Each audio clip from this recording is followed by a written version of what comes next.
This is Brian Meador from East Carolina University. You are listening to the Sports Objective, the official, unofficial podcast of the Pirates.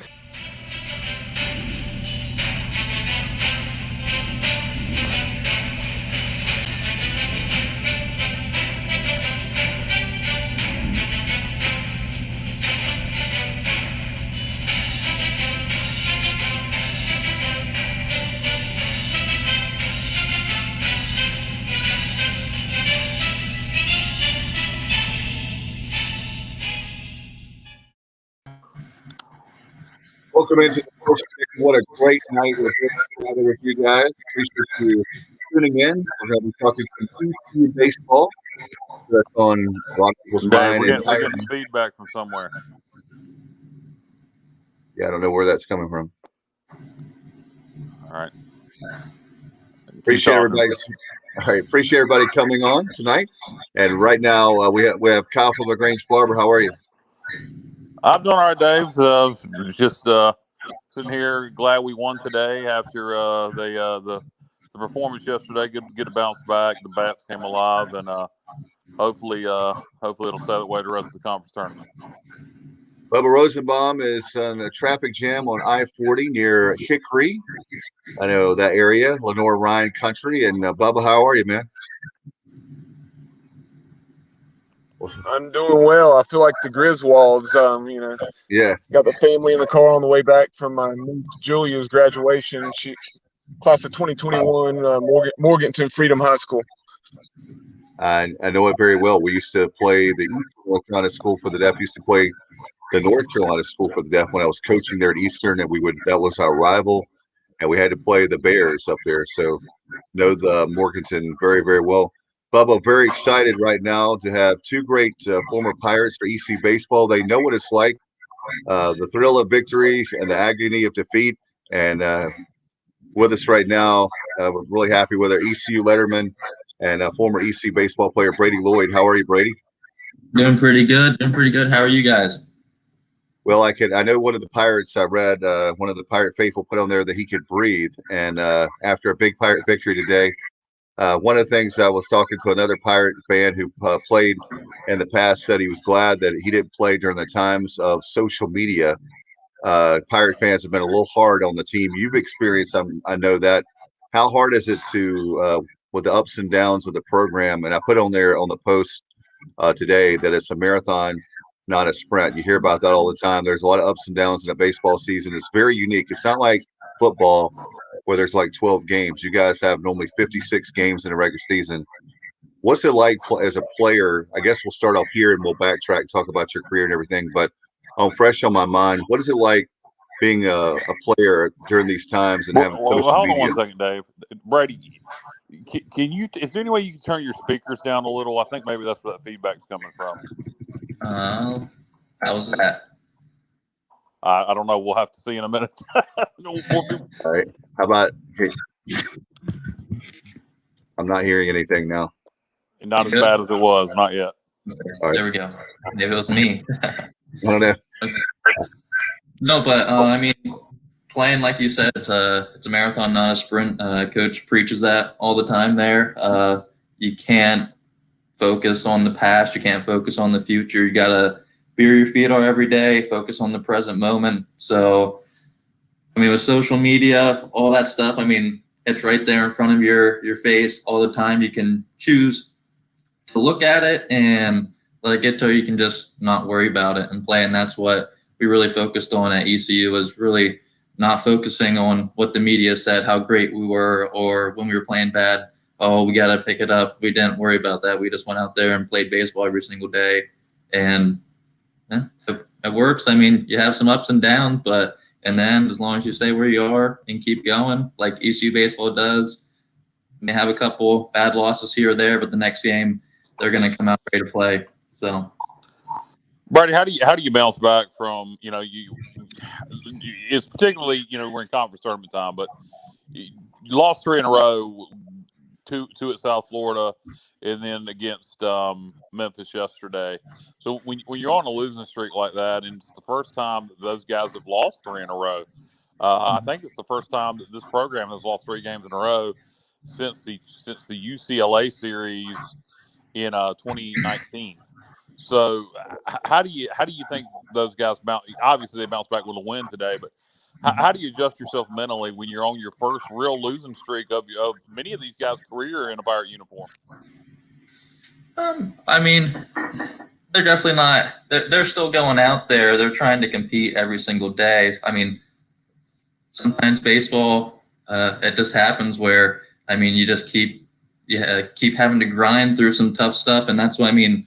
What's great about ECU and why Coach Godwin pushes is just you gotta push through. You can't worry about what just happened. So those guys, whatever yesterday they lost, but whatever you think about that loss, figure out what you can do better for the next day, and then when the next day comes, you shower and you're ready to play. You're not worried about what just happened. So that's what's great. Coach Godwin teaches that. The whole staff, we really, they're really on top of it to stay in the moment all the time. Brady, it seems like this team to me at times really responds at the plate, depending on who's pitching. Like we seem to hit really well when Gavin Williams is pitching. How do you, as a hitter, what am I trying to say? How do you get? I mean, obviously, you're not going into a game with the mindset of, "Hey, Gavin's pitching today, so I'm going to play extra well at the plate." But how do you get that to translate, no matter who's pitching, that you have a great effort at the plate, and it doesn't matter who's pitching for you? I mean, like Gavin's pitching, everyone pumped up. He's throwing some high velo there, so you got that momentum there. When any of your pitchers are doing well, it's easy because you got that momentum. You can come back in the dugout like, yeah, we're ready to go. But just every day you need to come out ready to go, and they do. And sometimes you can get caught up in the things aren't going our way on defense, but you got to be able to get yourself out of that. And they usually do. You realize where you are. Yeah, you see those yellow lights, as we call them, and get out of them and make sure we stay in the green light, stay in the moment, ready to roll. Do you tend to feel more pressure if you don't have as much confidence? And I'm not saying they don't have confidence in whoever's on the mound, but do you tend to feel more pressure at the plate if you don't have as much confidence on who's on the mound? Like you need to produce more runs today, and so inevitably you're pressing too hard? I wouldn't say specifically because I'd say if coaches put them out there, we have confidence that they're going to do their job and get the job done. So, I say from experience, I never really went out there thinking different pitcher, different mindset on our side, just trying to go up there and hit wherever their pitcher's throwing at us, kind of breaking down what we got to do to execute what the plan is that day. Brady, how much of it is too that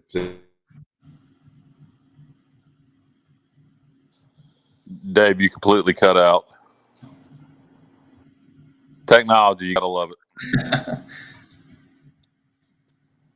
I was asking how much. There we go. There we go.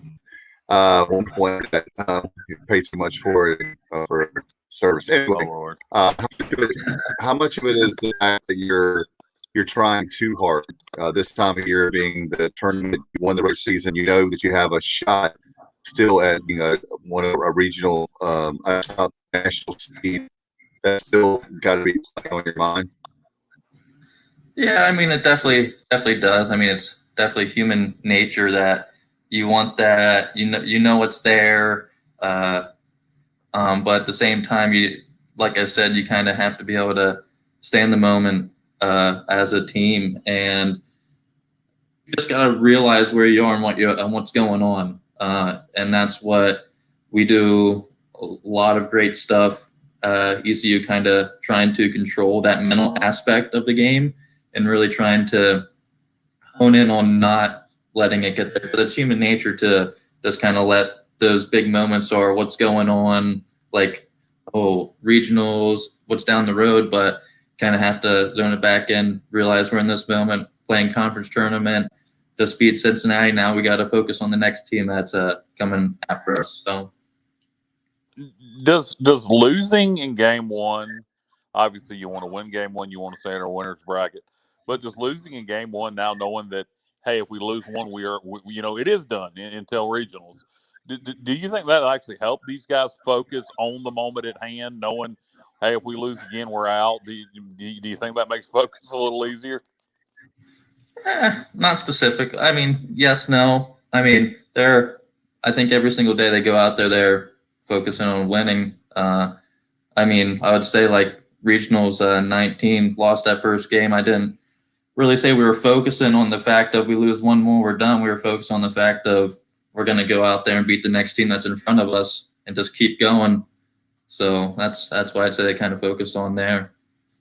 Talking about the regionals in 19, obviously, yeah, like you said, similar situation, obviously bigger stage, but you guys lose game one, come back, run through the thing, win the regionals out of the losers bracket, which is hard to do, and then you go to Louisville for the supers.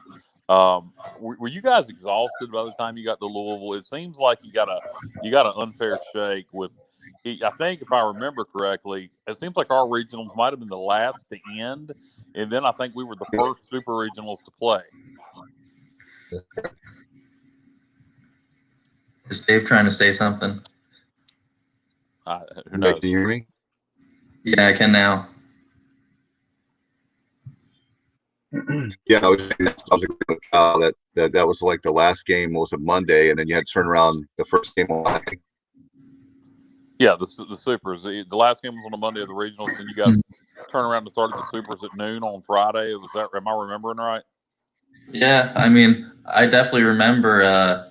I mean, we played those 4 games in 2 days. That next day, I remember being tired and sore. But I mean, not that I wouldn't say like specifically we were tired going into the Louisville game. We were ready. We were pumped up, ready to go. We took the next day off and got ourselves ready to come to practice in the next couple of days and get ready for the supers. But I mean, I remember I never drank energy drinks in college, but that last game for the regionals, the championship game, I was like, man, I need something because this is a long 2 days of playing that many games. So we got it and ended up winning, which was awesome. Probably one of my favorite experiences at ECU is winning that regional there. I mean, we had a great team for sure. No doubt about it. Go ahead, Dave. I wanted to put some comments on the screen from one of our viewers and listeners, and that's Josh Thomas. He says a complete effort today by the team. Also says we were too big last night, showing the world why he's the player of the year. So Brady playing second base. He's having an unbelievable year. Norby is.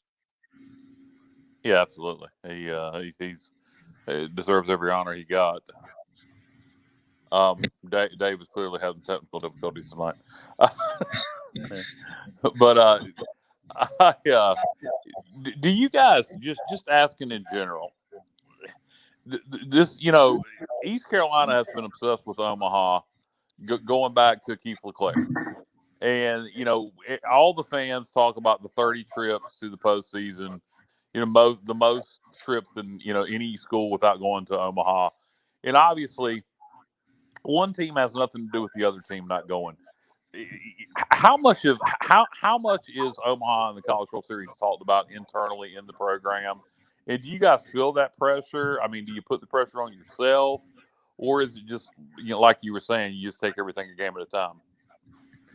I mean, yeah, we take everything a game at a time. I mean, everyone, like I said, we know what the 31, whatever it is, number now that we haven't made it there. But I mean, like one of our main goals in our vision after it's first one, we want to win those 40 games, want to win conference, want to win regional supers, and go to Omaha, win a World Series. I mean, that's the goal. I mean, that's what we're striving for. But we gotta check off each of the other ones first before we can get there. So yeah, it's the end goal in sight, but we gotta, like I said, you gotta focus one game at a time, and it's tough to do.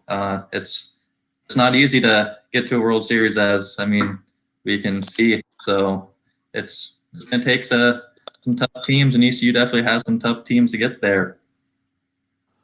Yeah, and I think over the years, and like I said before, I think sometimes the fan base, gets frustrated. And one thing I keep trying to point out to people is, the 2021 team has absolutely nothing to do with the 2000 team that didn't go to Omaha that lost in the Super Regionals. I mean, one has nothing to do with the other.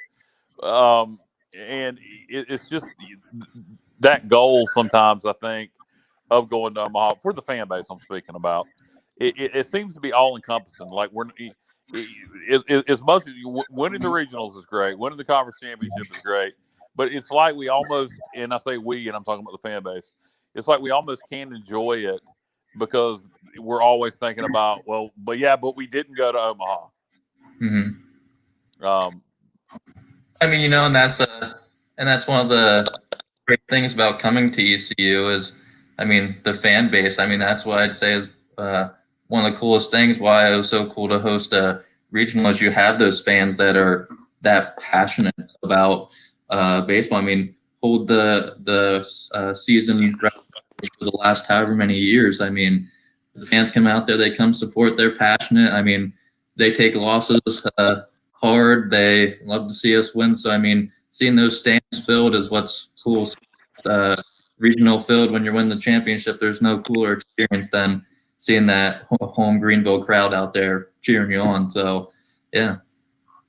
Yeah, and speaking of, if we do host next weekend, and you got to figure that we're, even with the 3 games that we lost in a row, we're still in pretty good shape to host, particularly as we, hopefully continue on through the conference tournament and pick up a couple more wins. If we do host next weekend, it looks like we'll be at full capacity, 5,000 people for the first time all year. And as you mentioned, you've played in that atmosphere for a regional. Talk about it. How does that place? How does Clark LeClaire, the atmosphere there for a regional, differ than a regular season game? I mean, it's. I mean, you got those. I mean, you playing the regional. I remember playing kind of open the first game regional, probably like 18. Like you get those like first game starting jitters. Like you're just like, oh my goodness, like this is cool because I mean it's it's a regional and that place is absolutely packed. So I mean, it's pretty awesome. And I mean, playing there, knowing like last inning, getting that last out. I mean, like it's so cool. You just look around, the place is packed. So. I mean, it's a cool experience. It's definitely something that, I mean, like regular season, I mean, you go to other big schools and play. And I mean, I'd say Greenville hosting a regional is as cool as going to Ole Miss to say and just have a regular season game there. I mean, it was pretty cool on my take. You mentioned the 2018 regionals. What do you remember about the that damn Wilmington game with the rain delay that seemed to go on for about 6 hours.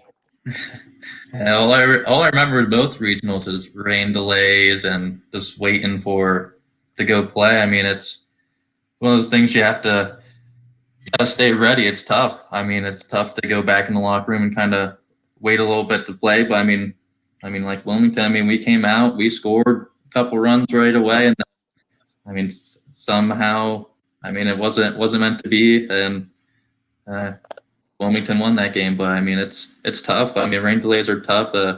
That's why you have to have a tough team to be able to win. Yeah. No question about it, Brady. With back now, can you hear me? Yeah. Okay, good.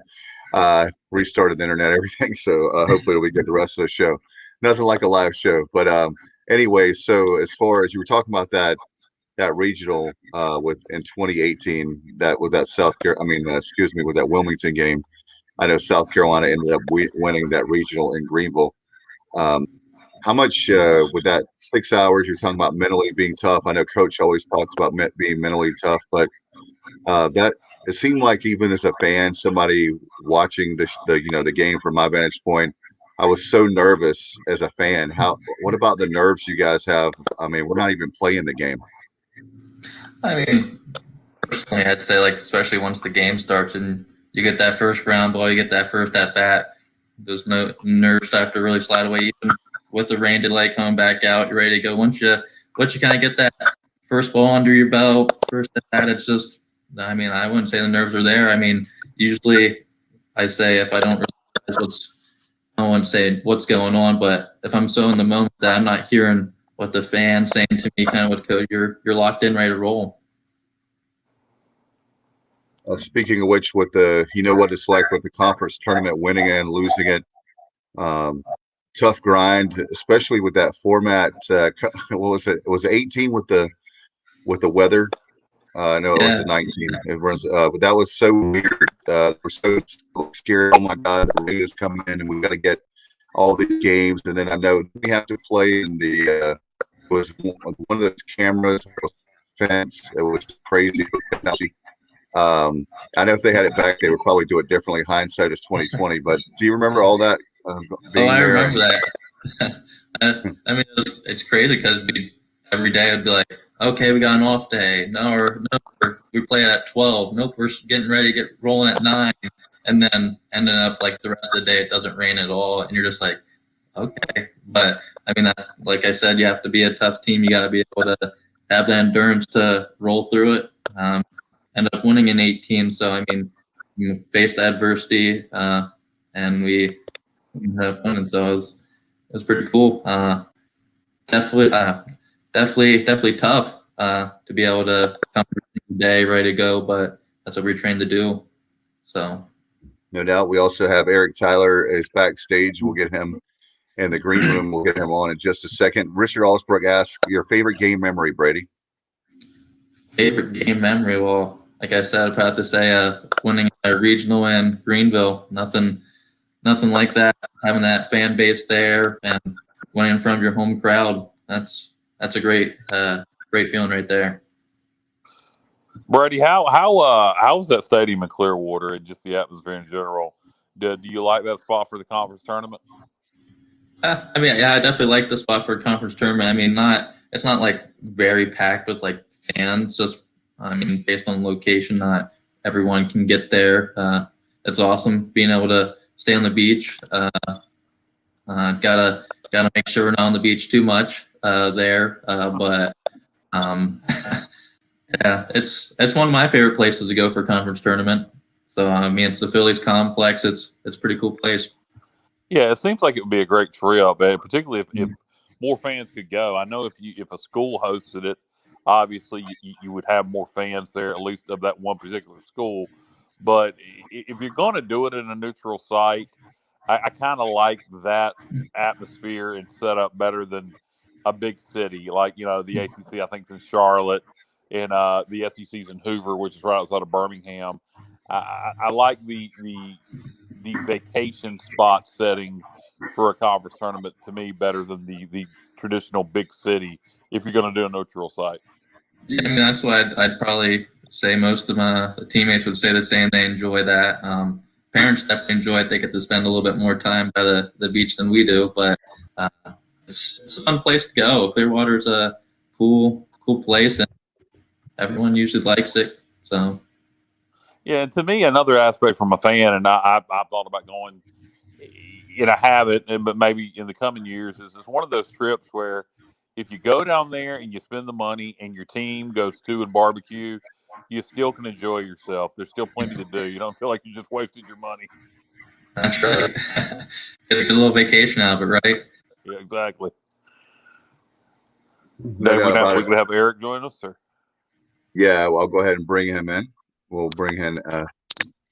Hey, Dave, very quickly, I wanted to ask Brady, kind of working in reverse, Brady. I know you're a Pennsylvania kid, but you have a tie to Jason Knight, who pitched for the Pirates, a tremendous lefty. Really had some good years out of the bullpen.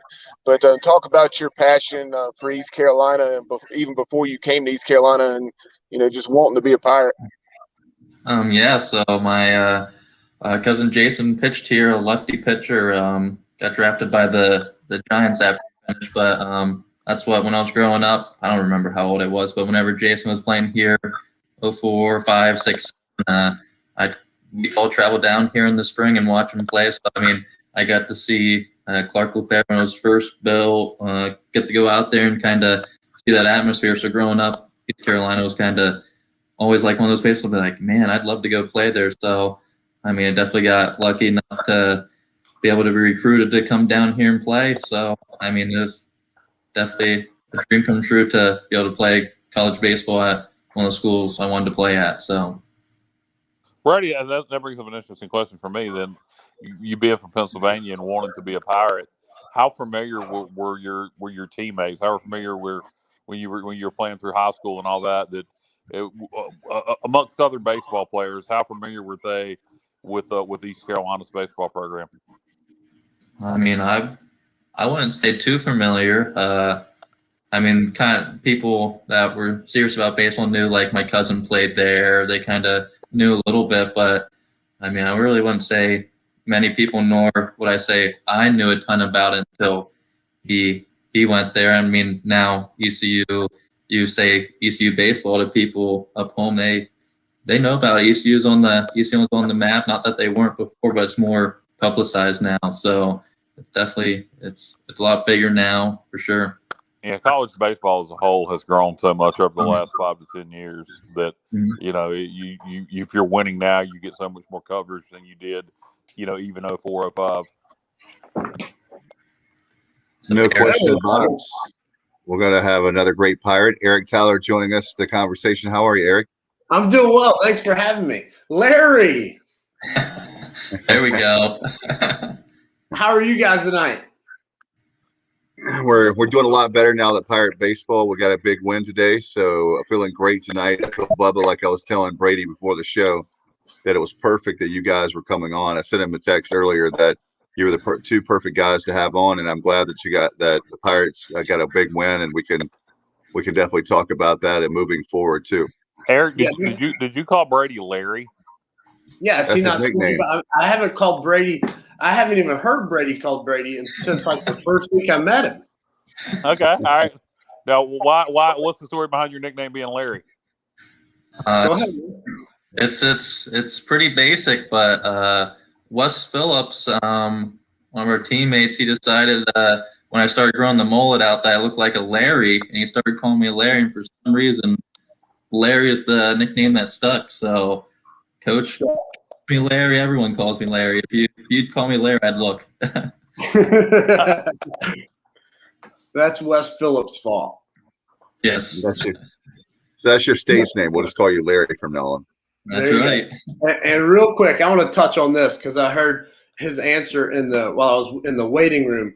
But Brady wasn't as excited to talk about Clearwater because he didn't have to experience that 2014 last year in Conference USA when we were in Hattiesburg, Mississippi, staying at a Ramada Inn, and it was 4,000 degrees.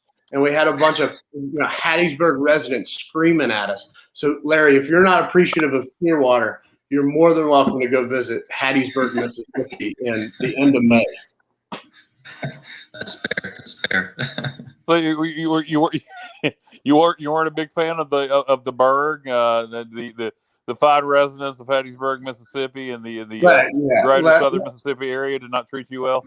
Let's just say we'd rather take our free week of hotel on the beach and being by the water and playing in a professional stadium. But if Brady wants to make his way to Hattiesburg, he's more than welcome. Well, you got Lethal's barbecue at least in Hattiesburg. I don't even remember the barbecue. I was hitting 180. Nothing tasted good. Hey, what do you think, Kyle? Do you think the women are prettier in Clearwater or in Hattiesburg? You know what?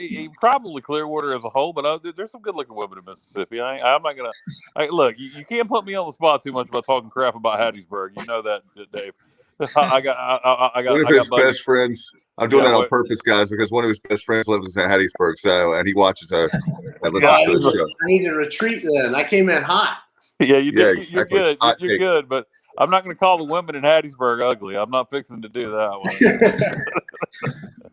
You get some heat. You'll get some heat like a pro wrestler, man. Yeah, though James's girlfriend is a North Carolina girl. She is not from Hattiesburg originally. And there you go. What do you guys think as far as the rest of the way with you guys being there in the past with winning the tournament, losing it? What do they have to do from this point forward? You know, they had the tough break yesterday. Things didn't go their way. The end of the regular season didn't go their way. They get the win today, and they're going to have a game, on Friday? So I would imagine Gavin's going to be starting on Friday is my guess. I'm not trying to be coach, but if I had my guess, I would think it would be Gavin on Friday with the ball in his hand. Yeah, you would assume. And I'll say this. I think winning the conference tournament is a little bit more difficult than winning a regional, and I'm a little biased there. But in a regional, I mean, if you win your first game, then all of a sudden you're in a situation where if you win another, then somebody's got to beat you twice, right? And so and you win. And so we ran through in 16 and we won the first three, and it was a 3-game weekend. Where in the conference tournament, even if you win them all, you got to win 4. And so once you lose that first one, then it turns into 5 games and it becomes a grind. And it's as hot as could be down there. And I remember Charlie Yorgan go around and say it felt like he was breathing through a straw. So I mean, it's hot. You're playing during the day. And it's a grind down there. And you see, like they showed a graphic yesterday during the game.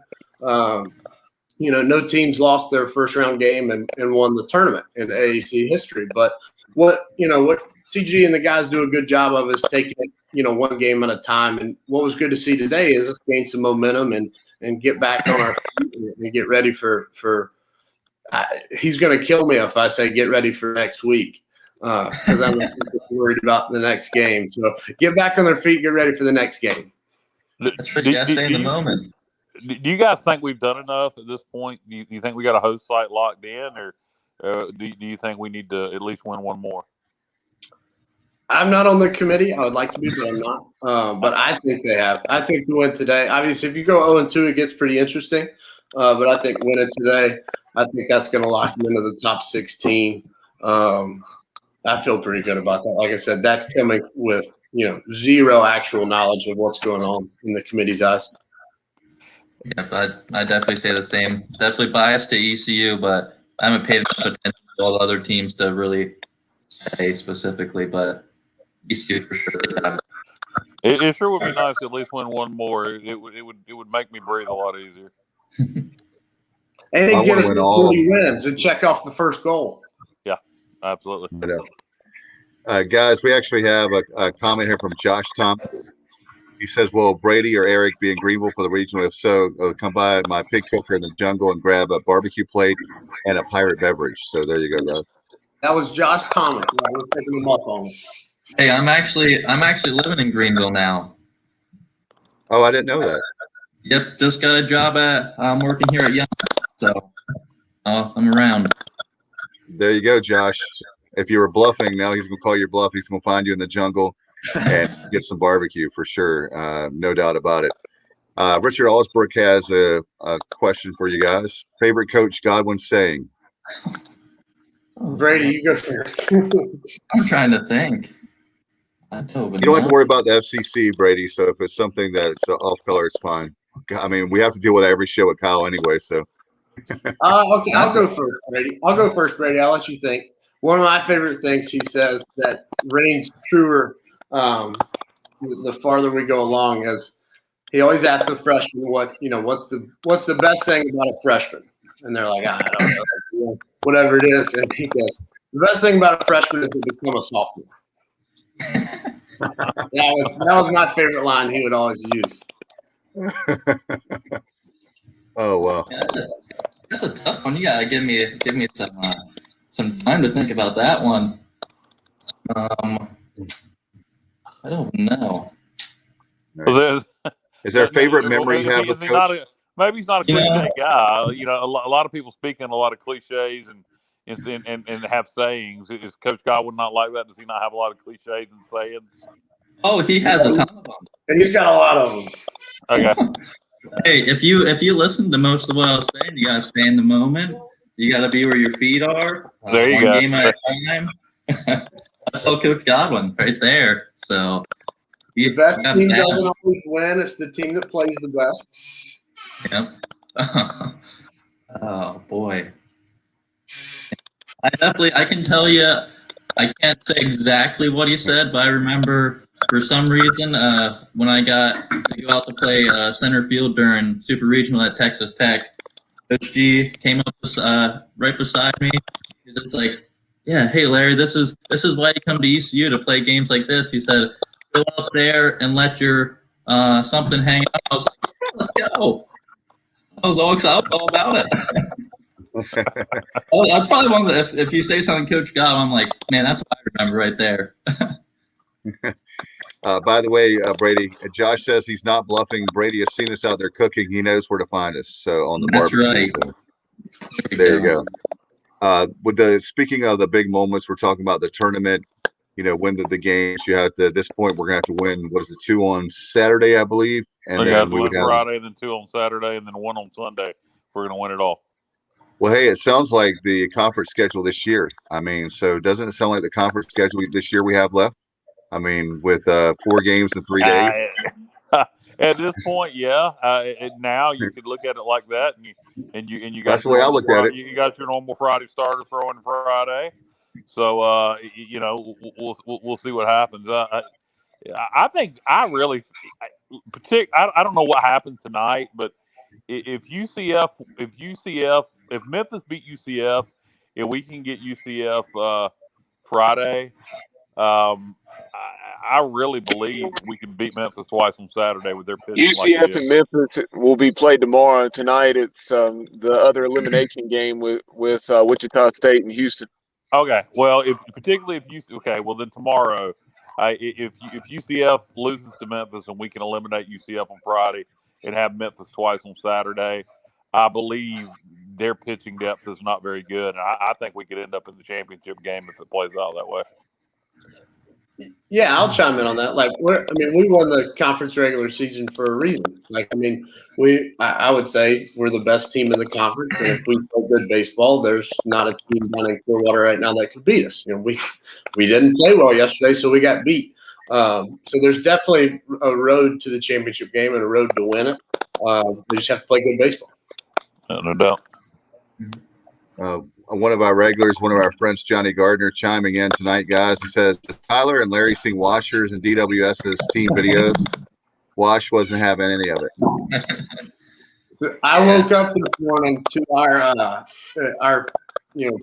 our group's group chat from where we played the 17 graduates, and it was blowing up. From the second I woke up this morning, we were talking about Washers shoving somebody. Can you guys talk about Eric? Can you talk about that walk-off 16 in Charlottesville? One of the best moments I think in recent history. You were talking about Brady was talking about the Super Regional, but that was one of my favorite moments. So, like if you're looking back over a span of I guess late '80s when I became a Pirate fan. For knowing Pirate baseball, that's one of the right up there with one of the great moments of Pirate baseball history. It's the best moment of my baseball career, and I was in the on deck circle for it, and had nothing to do with it. It was unbelievable, and it's funny. Hell of a view, though. No kidding, it was a hell of a view. I was so pumped I didn't have to hit. No pressure. It was unbelievable. I remember every second of it. From Parker getting on and Turner bunting and Charlie's hit, and it was funny. We had to score all those runs, and it was like it happened in 2 minutes. Like it was like boom, it was done. Travis hit a home run, and we were walking it off. But that's something that, like I said, it's the most special moment in my baseball career, and something I'll always look back on, and I'll always remember the moment. I'm getting goosebumps right now just thinking about it. Yeah, what's so funny about that is, I think you think about it, it seems like we won the regional at that moment. We had to turn around and play the next day and beat William and Mary. But I think at least as a fan, I can't speak for you guys as a player, but as a fan, I remember thinking, all right, we got this thing. We're regional champions as soon as we won that ball game. There was a lot of confidence there, and I probably shouldn't say that. There's a lot of confidence there, but when we were on the way to the stadium the next day and William and Mary and Virginia were playing, and we had the winner, and the winner of that had to beat us twice, when that bus found out that William and Mary won instead of UVA, That's what it said in. I was like, okay, they can't beat us twice. Let's go. That's you're exactly right. Now that I say that, I do remember that. The Who's had to lose to William and Mary before we knew we were playing the Tribe, and you're right. That was when the confidence really set in. Now that you say that, And the best part, I don't want to interrupt. No, go ahead. The best part of that was being on the bus outside of the stadium when that game was going on, and just seeing all the Virginia fans just marching out with their head down, all upset. I remember. I remember. I was watching that Virginia game against you guys, and I thought it was over. So I was like, well, my wife was waiting on me. We were going to dinner. We were living in Kinston at the time. We were driving to Greenville for dinner, and I was like, well, hell, I'll listen to the rest of it on the radio. We're gonna lose anyway. And I remember just literally almost jumping out of the truck when he hit the home run. I literally almost jumped out of the truck while it was moving. I had this sudden burst of energy, and it had to go somewhere. I didn't know what to do. I'll tell you what, that call from Corey Glore is definitely right up there. I mean, he's had some great calls, but I still think I remember listening to it on the radio with Corey, and that was just obviously, you guys know, his first year. And man, I think that moment put Corey on the map as far as Pirate fans really loving him. We liked him, obviously, what he was doing in the season, but that pretty much cemented him as a Pirate, in my opinion. And I know I'm biased because he comes on our show every week. But that was a special, I think maybe if I've been watching the game, but I usually listen to the game and watch it. But I remember driving, listening to that game, and what a special moment. And especially since you have Virginia who wins the national championship. But early in that season, didn't you guys take 2 out of 3 anyway from them earlier in the year? Yeah, we went up there. Right. I think it was the second week of the season. We went up there, and we won 2 or 3. We won on Friday and Saturday night. Yep. And we have another comment here from people are chiming in a lot tonight, which is good. If you have any questions, you want to put up for Facebook, our YouTube channel, or of course on Periscope or Twitter, you can do so. What's a memorable? Josh is asking a more memorable way to win a game: a run rule or walk off? Walk off. Walk off for sure. Speaking of which, thank you, Josh, for that, because Brady, one of my favorite memories was with you with that bunt squeeze you had against Campbell. That was really sweet. Was that 2 years? I guess that was in 2019, right? Yep, 19. I'm pretty sure that was the last game of the season. They decided to bring 5 infielders in, and they weren't ready for a bunt to come. I was like, man, that's what I was good at. I was just laying down bunts left and right all year. They should have expected that. I remember specifically they changed pitcher. I was going up and down like, okay, I'm going to bunt. Change a pitcher, coach comes over to me. He's like, hey, we're going to swing. I'm like, okay. And then he changed it 1 or 2 more times. So he's just like, hey, we're actually going to bunt here. I was like, okay, cool. That's what I was planning on doing in the first place. What do you guys think about the bunt seeming to die out in favor in baseball? I mean, Coach Godwin still likes to do it a lot. And, our teams always bunt well, and you have several guys who know how to lay down proper bunts. What do you guys think about it not being in vogue in baseball anymore? Yeah, I mean, with as much analytics as in it, obviously there's a number to it. I enjoyed the aspect of it. Now, both me and Larry were big bunters. I've Brady more in the sacrifice, and I'm more in the drag department, just because I was fat and the third baseman played in left field. But I think there's a place for it, and I think it's something that they work on inside of the program every day for a reason, and that's why you see them constantly one of the best bunting teams in the country. And you don't realize how important bunting is until you need one down, and the guy has no chance to do it. So I think there's a place for that. Obviously, I see the numbers and the value in swinging, but I think it's important. Do you guys think as less and less teams bunt, as less and less teams bunt less and less, that's poor English, but as you see fewer teams bunt and bunt less often, do you think it becomes harder to defend, and teams that can do it well, it'll become even more of a weapon, and you can use it more for, to bunt for a base hit versus just trying to get a squeeze play. Yeah, I mean, if you're defending it less, you're not as comfortable. But I think one of the most important parts of the bunt, and I think the reason we teach it at ECU the way we do is, if you get a bunt back to the pitcher, not right back to him, but if you make the pitcher field the bunt, well, he's the worst fielder on the field, and he's not used to it. That's where you see the errors. You don't see the third baseman charge in and throw it past the first baseman. You see a pitcher panic and throw it away. So I think the less that pitcher fields bunts, the worse it'll be at fielding bunts. Pretty good. Yeah, and I think that for me, someone I'm probably teaching I was just talking about right before he came on.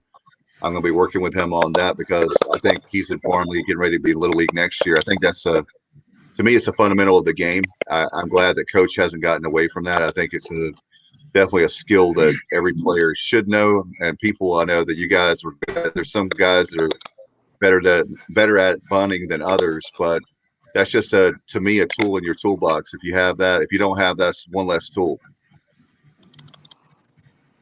No, 100%. Brady utilized it better than anybody. We got Richard Allsbrook chiming in, said Matt Bridges was great at Texas Tech in 2016 and was huge again today. Making his first start. No doubt. It seems like Bridges has been playing here since Keith LeClaire was here. I swear. Matt Bridges and another guy down at Texas Tech was Sam Lanier. Both those guys. And Chris Holba did it in the regional at Virginia. Those three as freshmen were unbelievable out of the bullpen in that postseason. I'll never forget that. I mean, Matt Bridges and Lanier were at like 92, 93 as freshmen down there. How about this? This is great. Let's put this up on the screen here. Josh O'Neill chiming in says, speaking of Corey's calls, how about the Brickhouse regional home run? Who's your daddy? Brickhouse is your daddy. I forgot about that, Josh. That was a great. Wait, Corey said that? Yeah, he did. I remember that.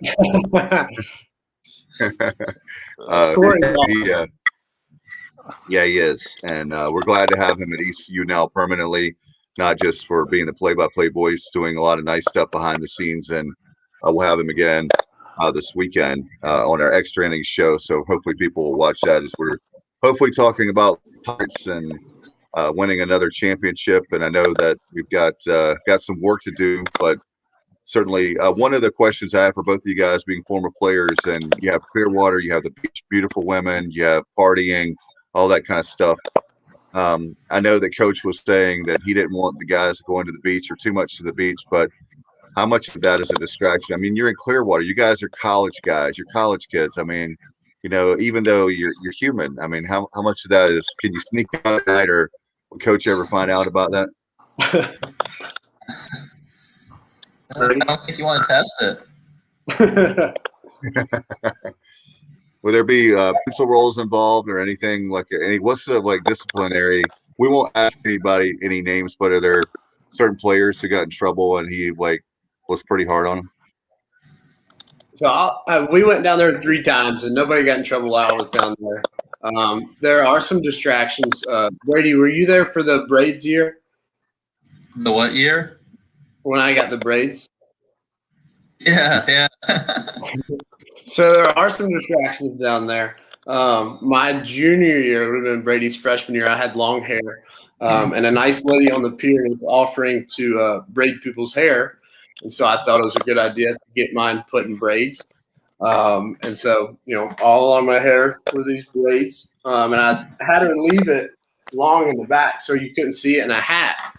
And I remember getting on the bus the next day, and I was talking to Coach Palumbo, and I was like, "Hey, I think I made a mistake.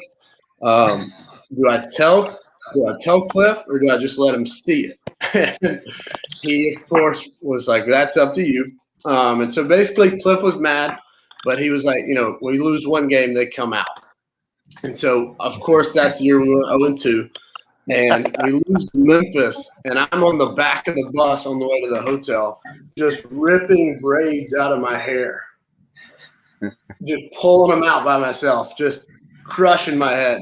And we get back, and I'm getting yelled at in the parking lot back at the hotel. with half of my head still in braids and the other half out in long hair. So yeah, there's some temptations down there to do some stupid stuff. Braiding your hair is not what I was thinking. Might get you in trouble at Clearwater. What made you want the braids? Was the girl braiding hair cute? No, actually, I have no idea. We just walked past as a group.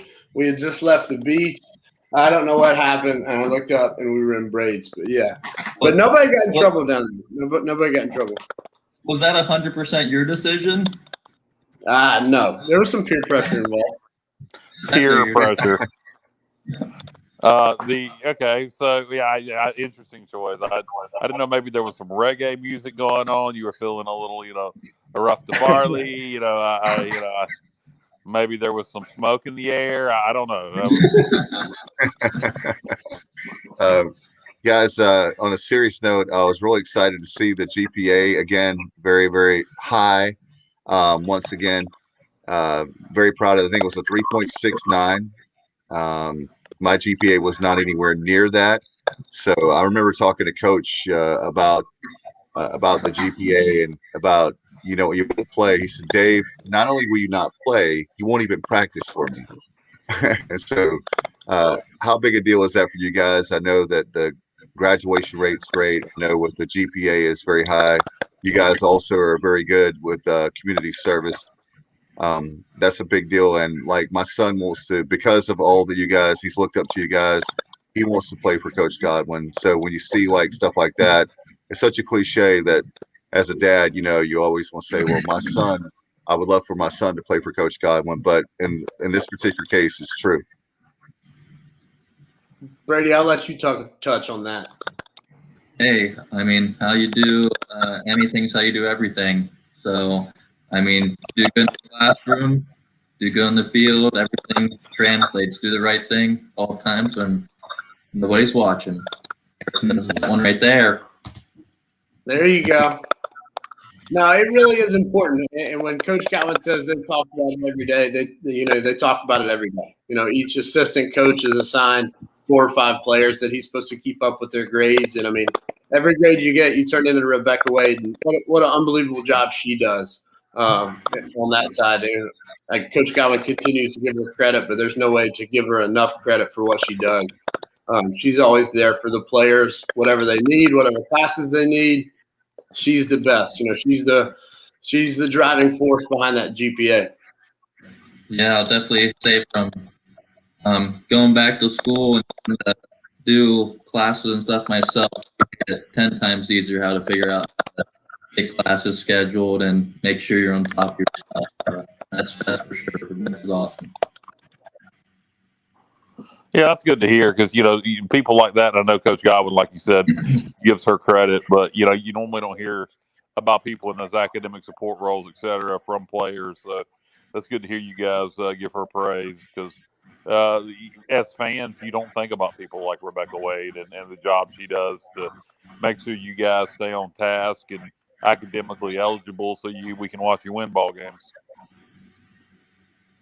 No, the entire support staff around the program is I couldn't ask for more. I know when I was there, the strength and conditioning coach was Blaine Kinsley, and he did an unbelievable job. And I believe I think I've met him. Dennis is the new guy. Is that right, Brady? Yep, he was there helping out like a student. Yeah, he was an intern for Blaine. Yeah. So the support staff they have there is unbelievable between those two and Zach Womack. And I know I'm probably leaving somebody out, but they make life easy for the players. Good to hear. Now, Eric and Brady, one of the questions I had for you, this has been talked about a lot, not only in East Carolina situation, but just teams around the country. Eric, I guess your sophomore year, Coach Godwin's first year, we made that run through the tournament, then went down to Coral Gables, didn't play particularly well. 2016 was a quick exit, and then we went up and won the Charlottesville Regional, nearly go to Omaha. And then kind of the same situation, 2018, we won it. I believe that was the year when we had so much rain wreaking havoc with the schedule down in Clearwater. And then 2019, we had a relatively quick exit, if I'm not mistaken. So Just talk about those experiences, and then how you thought that impacted the regional the following week. Oh, there's no doubt. Our sophomore year, I think that would have been 16, maybe, or 7 or 15 or 16, one of the two. When we went to the Miami Regional, which was Cliff's first year, we came in the fall. 15? Yep. When we came in the fall, we didn't know what to expect. Coach Godwin was the new coach, and he ran us. I mean, he ran the fool out of it. We ran every day, and he ran a lot of people off. And we played a full season with about 23 or 24 players total. Like, we barely had a travel roster, which made us significantly tighter. Like, that group was as tight as you can be. But after 4 games in the Florida Heat, we were gassed. We were back home for a day to practice and then back down to Miami, and it was exhausting. We were a tired ball club down in Miami. Vice versa, we go to junior year, we go to and bust our way back to Greenville, and we have a normal size roster. But we practiced all week when we got back. I remember getting off the bus and going to lift, and then we practiced, and it was nonstop. So they lose the next game, it's not like they're not going to come home and just put their feet up. They're going to practice. But I think that gave us some time to kind of reset and recharge. And so it was a blessing in disguise. We went what we feel like was pretty healthy and 100% to Charlottesville that week. So it definitely plays a role. I've been on both ends of it where we were exhausted coming out of there because we had played all the way through the championship game. And I came out of it healthy because we went 2-0. So yeah, it may be a blessing in disguise if we come home Friday or Saturday. If we can get things reset and get ready for the regional, as long as it doesn't affect our hosting chances, it may be a blessing in disguise if we're not playing on Sunday. If we lose on Friday, now I'm going to get blamed. No doubt about it, guys. What I was talking earlier in the show about social media, the like, and the fans. I don't think the fans understand what you guys go through. And I know that we don't have a lot of time, but can you guys both talk about how hard it is to be a baseball player at ECU? Where we're talking about the academics, you have community service, you have like all the homework, all that kind of stuff. You have all the practices, ball games, the lifting, all that kind of stuff with conditioning. Can you talk about the day in the life of a baseball player at ECU, because the fans need to hear. They don't understand the commitment level that you have at a D1 level baseball team program, I don't think. Gotcha. Yeah, I mean, playing at ECU, you wake up, you gotta get ready to go to class right in the morning, and from class, you get done with your classes, depending on what it is, you're off to the field 12, 1, 2-ish, maybe at the latest, and you're there, whether it's that, lifting, doing something, getting extra work, and you're there till like 7:30 some days. You gotta come home, eat, make sure you're getting ready for the next day, and you gotta do your schoolwork. So it's a long day every day of the week. You get your off days. That's not like on your off days you're not doing work to get better. So it's a full-time job, like 2 full-time jobs really. Yeah, it's the best job in the world. And another Cliff Godwin line is it's a privilege, not a grind. And they take that in the program. He asked you like that, Larry? You break it up? They ask a lot of their players, but the players also get a lot, and they get the support of those fans that you were talking about. And with that support comes the comments when you don't perform up to East Carolina standards. But again, I'd much rather be a part of that environment than an environment that doesn't expect to win. And I think when you have tradition like we do at ECU, there's a level of excellence you expect to stand up to. But the one thing that I think fans need to realize is whatever anger they feel, whatever however upset they get, the 30 guys down in the dugout feel it much worse than they do. No doubt about it. You think Cliff Godwin doesn't want to win? You guys know. I think if his grandma were playing, he may, it's like he wants to win at any cost. I'm not talking about cheating. I'm talking about just the fact of how competitive he is. And I love that when he's like anytime, anywhere, any place, that's the kind of guy that you want as your coach. For sure, 100%. Coach wouldn't want to play for any other guy. No doubt about it. And as far as I want to ask you guys this, as far as I know, one of the things that's important to me is hopefully the administration, they do listen to our show. So I hope that they will get more stuff for Cliff, because there's a lot of great recruiting he's done, like bring a lot of players in, great coaches, great staff, on and on and on. What about the fact that he wants to bring in, I know, adding locker rooms for former players, the weight room just for you guys, a lot of that kind of amenities. That how big a deal is that, like, for you guys, for players now versus like guys in the 90s like me? It wouldn't be as a big deal.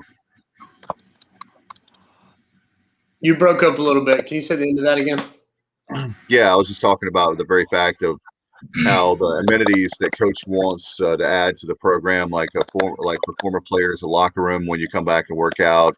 He wants to add a weight room just for the baseball players, different things like that. I was like, how big of a deal is that for, as far as recruiting is concerned, to have that in the complex, in the program for baseball?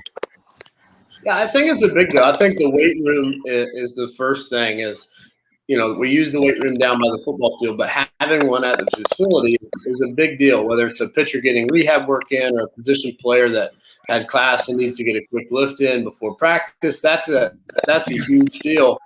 But anytime you talk facility upgrades, you talk about the arms race in college baseball. And, you know, we just spoke on the standard East Carolina has. And if you want to bring in the type and the quality of player that needs to play at East Carolina for them to reach their goal, then we have to have the facilities to match. And that's a big deal for the 18-year-old or now 16-year-old, 14-year-old high school kid coming through the building. Is, what do these facilities look like? What do I get to be around for 3 or 4 years? And they're not going just to one school. They're going to other schools. And so if you want to get that player, you know, you have to have the facilities. Yeah, and I know, like, everyone always talks about leaving it better than when he came here. Like Eric, when he came here, I mean, you see the new stuff we've gotten just from how great their teams have played, how good the teams I've played on. You keep winning, you keep getting nice things. So, speaking of which, guys, obviously I waited for on purpose the last end of the show to ask, but what do you think it's going to take to get to Omaha? You know, we hear about that all the time. Omaha. How do we get to Omaha? How do we get the monkey off our back as far as the program? It's only Peyton Manning there for a minute, Dave. Yeah. Yeah, I wish there was a secret formula and say we need this, we need that, but we need to play our best baseball at the right time of the year. You know, I look back at my regional team, and you know, we were 90 feet away from Omaha. Brady Lloyd hits a ball up the middle that, to this day, I'm watching the dugout, and it's up the middle, and it's a hit, and we win, and it hits the mound and kicks right. But it's that close. And we weren't a talented group. Like, every group that's after us is better than us, right? And so it just takes playing your best baseball at the end of the year. It takes Travis Watkins hitting 3 home runs in a regional game. It takes Charlie Organ having 9 hits in 3 games at a regional. Like, it takes you playing your best baseball at the right time. And that's what we did that year. Almost got through the hump. But they're talented enough. It's not like we need more talent. We need to play good baseball at the right time of the year. yeah, that's exactly. Coach always talks about we have having talent in the locker room. I mean, it's like Eric said, at the right time, being tough. Overcoming adversity is probably one of the biggest things, because no matter what, there's going to be adversity all the time. So whoever team's the toughest, we got some tough teams, ECU. So we got the talent. Just gotta keep going. There's no special formula to it. Just gotta get out there and do it. Yeah, and Josh Thomas says needs to host a super regional. Do you think that plays? How big of an advantage do you think hosting a super regional in Greenville? We've never done that in Greenville. We did that. What was it, Kyle? 2001. We were in Kinston hosting a super regional, but not on campus. How big a deal do you think that will be to host a super regional in Greenville at Clark? Okay, that place is going to be. You want to talk about a tough ticket to get, man? There'll be people begging, probably $100, $200 a ticket. Maybe not that much, but it'll be a lot for a ticket. Obviously, playing in a super regional in front of some of the best fans in the country would be a huge advantage. I mean, if you play in a super regional, you're going to play against one of the top 16 teams in the country. So it's going to be a dogfight. So if you can play that in front of some of the best fans in the country that are all rooting for you, yeah, that's a gigantic advantage. But we don't need to play to win a super regional. Yeah, I think that's one of the things. Like I said, we don't have to play at home, but obviously it's a huge advantage. Yeah, along the same lines, I have a follow-up question. Looking back at all the different super regionals this program has played in, through the years under Coach Claire, under Coach Maisie, Billy Godwin, and now Cliff. It seems to me our best performance in the super regional was down in Lubbock against Texas Tech, and maybe it was just coincidental because the team had gotten red hot. But do you guys think that playing a team outside of the area, like Texas Tech, or, I've seen some people have us paired in the super regionals if we win our regional with, like, Arizona. Do you think playing the team from outside the area, if we go on the road to play a super regional versus an ACC or SEC team, is to our advantage? Oh, that's hard to say. I mean, Texas Tech was a really good ball club, and we knew that very well going down there. We don't. It's not like there's a discrepancy between Texas Tech and Mississippi State. Like, you play in an environment, and Texas Tech was the loudest place I ever played it. We opened the year at Ole Miss the next year, and Ole Miss had 12,000 in the game to Texas Tech's 5,000, and Texas Tech was louder by a long shot. And so I think, you go to a place, sure, you can go out west and go to Arizona. I don't know the following they have. I don't think it's a Mississippi State or something like that, or ECU. But I don't know if that plays a huge difference into that. Again, it's a best of 3 series, and both teams know everything's on the line. So it takes luck, it takes toughness, and it takes playing good baseball. Well, before we let you go, you guys, regardless of the outcome, I think we had talked to Brady, but Eric, do you think we're going to, now with the win today, do you think we're still hosting a regional next week in Greenville? Yeah, I think so. I think they kind of locks that in. Again, I'm not an expert on that. Obviously, we'd like to win one more and feel great about it. We'd like to win 4 more and go home with a championship and feel perfect about it. But I think they'll host. Obviously, they're not worried about that. They've got one of the 20 bids. They want to take care of business. I think if they win Friday, they feel great. But I think that group down in Florida's goal is to come home with a trophy and not feel complacent just because we have a seed locked up. And the fact that I know Coach is not even talking about a regional, right? He's talking about the next game, next game. That's all he's focused on right now, right? Yes, sir. Well, guys, Bill Belichick now, man. All right, Bubba's got a question, I believe. Well, not so much a question, but Eric, I know you've been at Baseball Rebellion now for at least a couple of years, if not longer. So just go ahead and plug.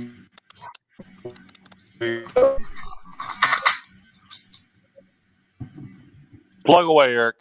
I didn't get it. He wants to plug okay, Baseball Rebellion.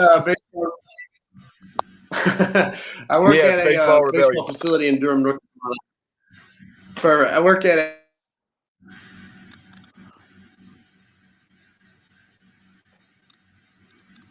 Go ahead, Eric. later there. I also do a lot of work. So we have a big online presence. So check us out online, Baseball Rebellion, Facebook, Twitter, Instagram, all the good stuff. We have a big online reach. So go ahead and check that out.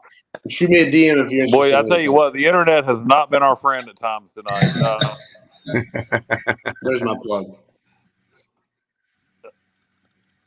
All right, and hopefully the audience got to hear some of that because this connection has been terrible tonight. Good question, guys. And Josh Thomas chiming in one more time. He said a super at Clark LeClaire will be the biggest party this town has ever seen. No doubt about that. And Josh, I tell you what, if we host a super, I hope that you'll have like barbecue for everybody. for all the 5,000 plus fans there. I'll It's be going to be there. great, guys. Yep, that's right. No doubt. Well, guys, thank you so much, Brady and Eric. Appreciate you all that you did for the program. Means a lot. Love to have you back on again, and hopefully we can talk deep into June about Pirate baseball. That's the plan. Yes, sir. Thanks for having us. No doubt. Go Pirates. Have a good night, guys. Sir. Appreciate you both very much. Thanks for the time. All right. All right, guys. Very special night. Appreciate both those guys. Eric and Brady are fantastic. We've always thought maybe we can have them on again where we have a good internet connection the whole time. Holy crap! Oh my gosh, I'm just it's just frustrating. I mean, the company, Kyle, I have, and I wish they were a sponsor, but thank you, Bubba. Johnny saying tremendous show. This is why I'm a Pirate Club member.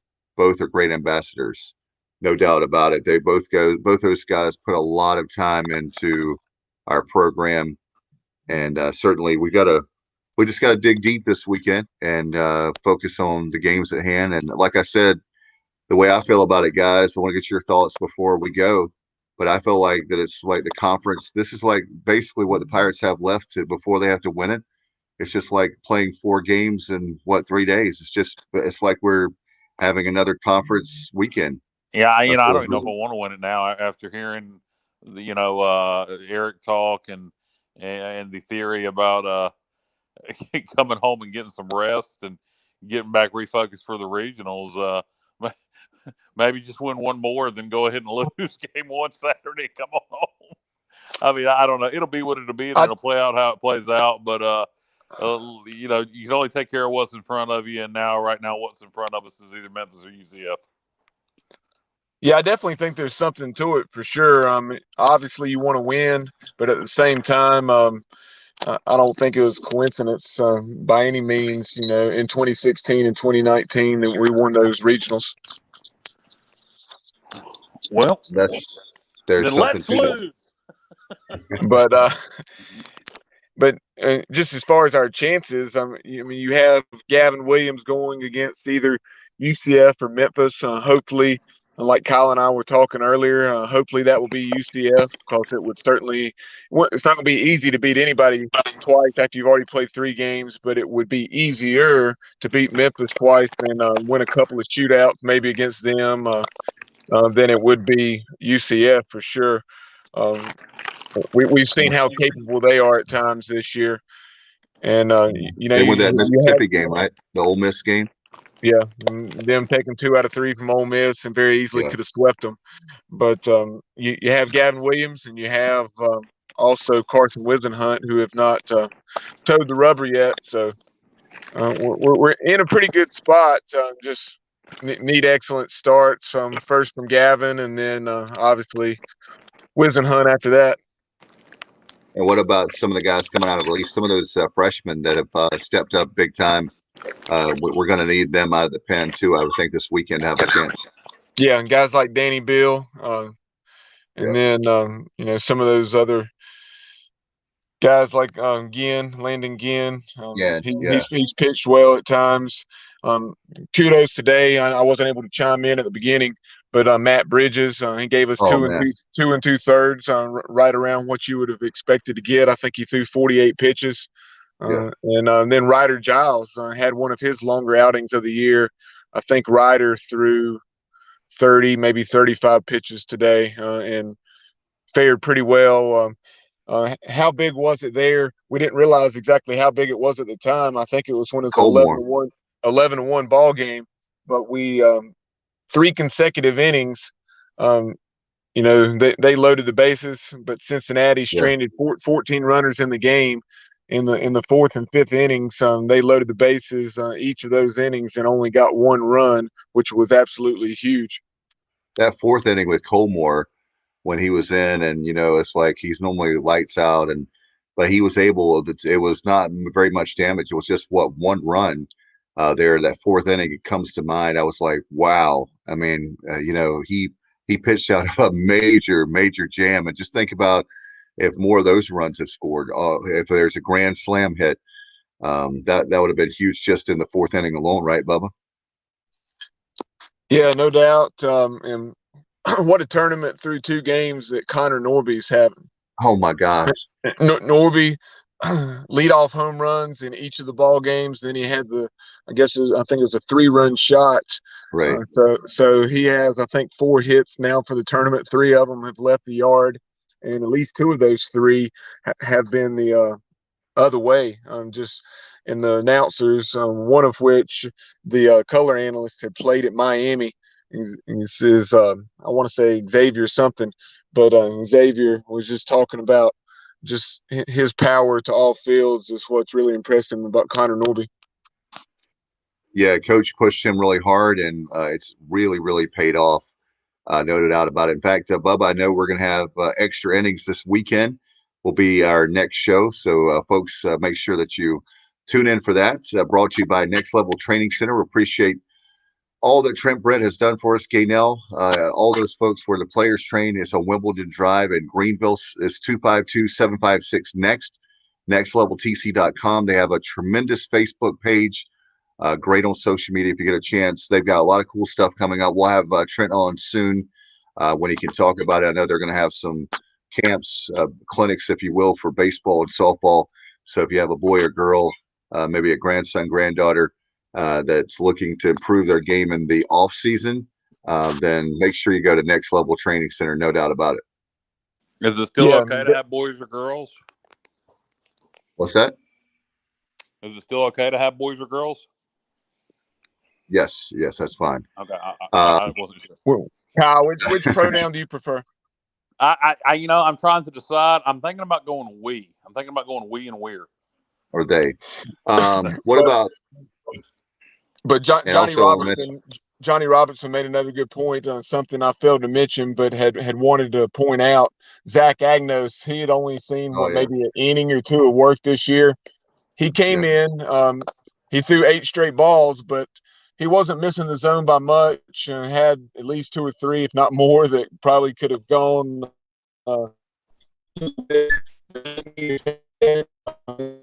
Strikeout. And now Bubba joins and showed a lot of emotion right there to get out of that situation.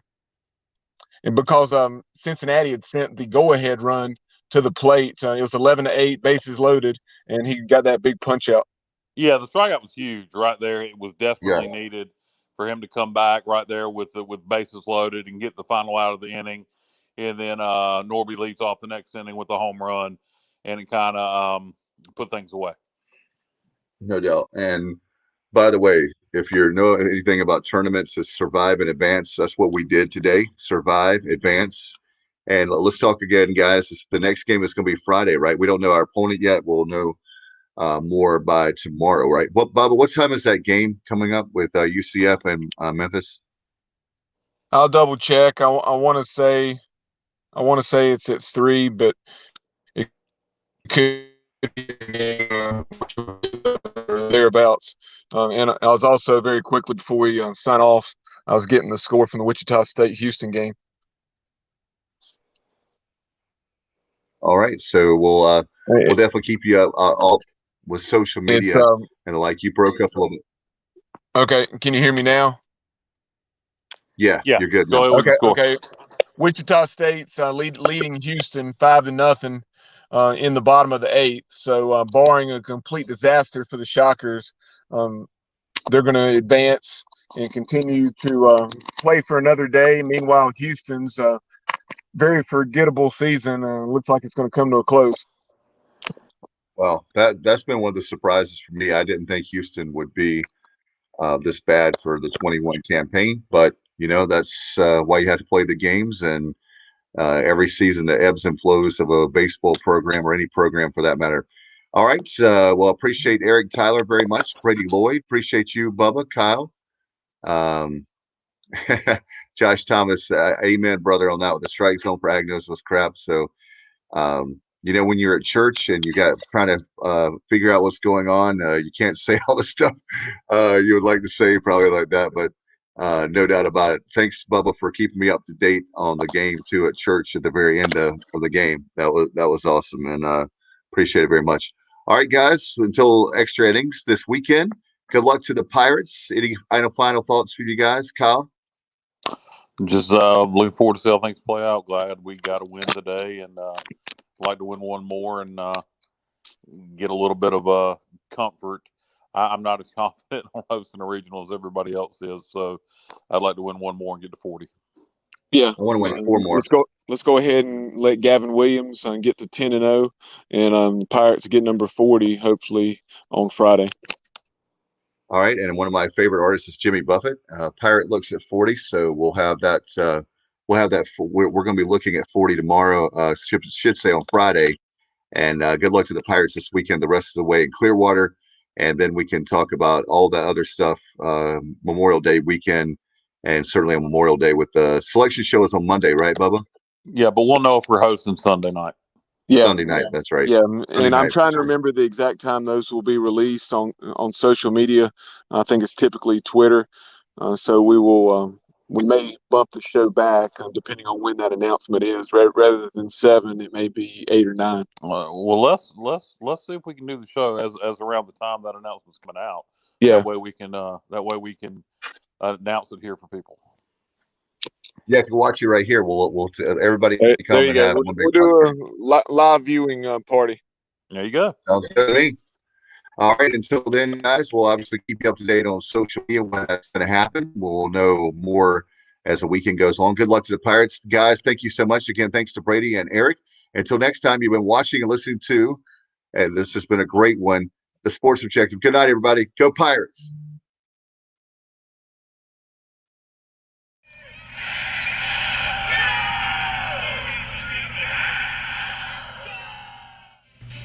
Yo, what's going on, y'all? This is Udon Cheek, assistant track and field coach at East Carolina University. You are plugged into the Sports Objective podcast. If you are a fan, you are plugged into the right place. And if you're really a fan, you will share that link. My heart is purple and gold. I'm a pirate down to my soul. And I don't back down, not at all. Find out when the cannons explode. Boom!